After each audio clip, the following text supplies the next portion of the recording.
Capricorn, Sun, Moon, Rising. Let's see the energies. Energy update. August 16 to 31, 2026. This is a general reading. Pwede kayong makarelate, pwedeng hindi. Just take what resonates. Another reminder, I will not message you or follow you para mag-offer ng services. So, mag-ingat kayo sa mga fake accounts and scammers. Kung gusto niyo ng private reading, just go to my website, mrqueenph.com, or you can book directly sa aking calendar. Link on the description or comment section. Okay, Capricorn. Energy update.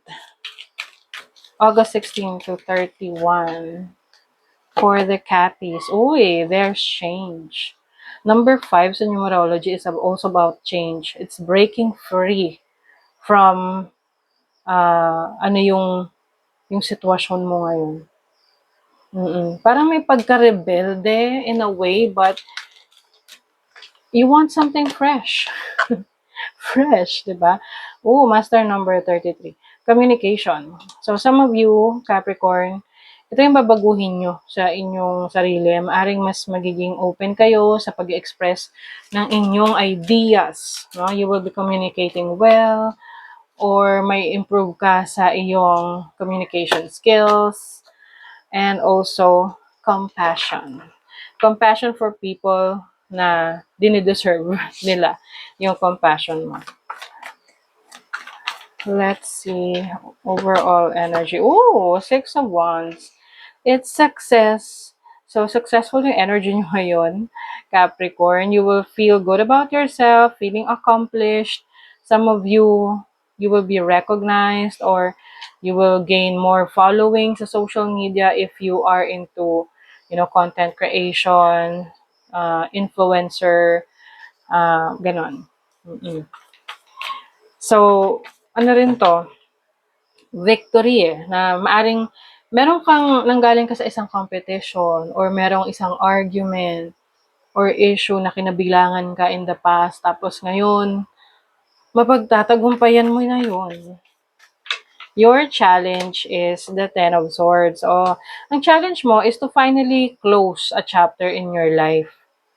Oo, kapag talagang alam mo na, uy, tama na to, tapos na, palitan na. Kaya nga may change dito. It's the final closure. Final na closure pa, no? Ending. Although some of you, medyo mahihirapan namang nagawin to, but eventually you will realize na you need to make some changes in your life para may bago kang experience. Now, your opportunity. Oh, this is your energy. The Devil. So, ikaw mismo yung opportunity mo. Your desire. You will also, some of you, pwedeng ma-obsess ka sa isang bagay na, sabi nga nila, kapag daw obsessed ka sa isang bagay na alam mong makakabuti sa'yo, you're going to be successful in that field or in that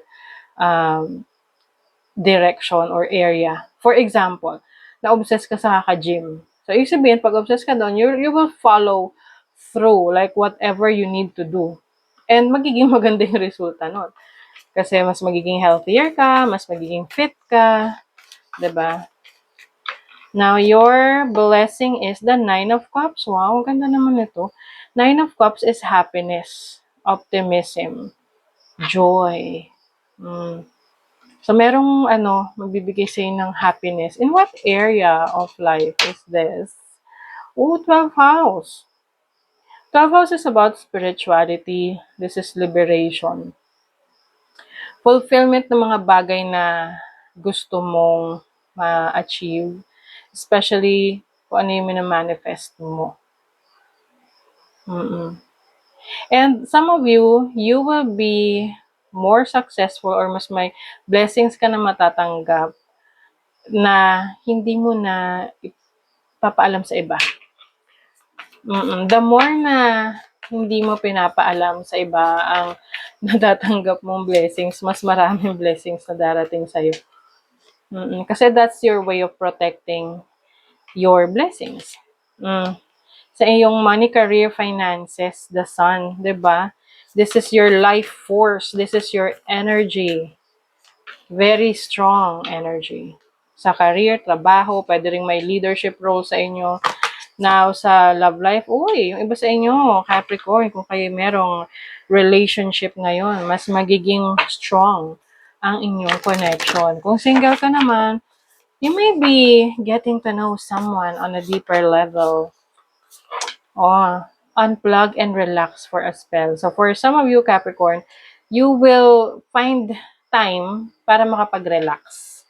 Oo, merong, kumbaga, kailangan mo yan para ma-recharge mo yung sarili mo. So, that is your reading, Capricorn. Thank you so much. See you again.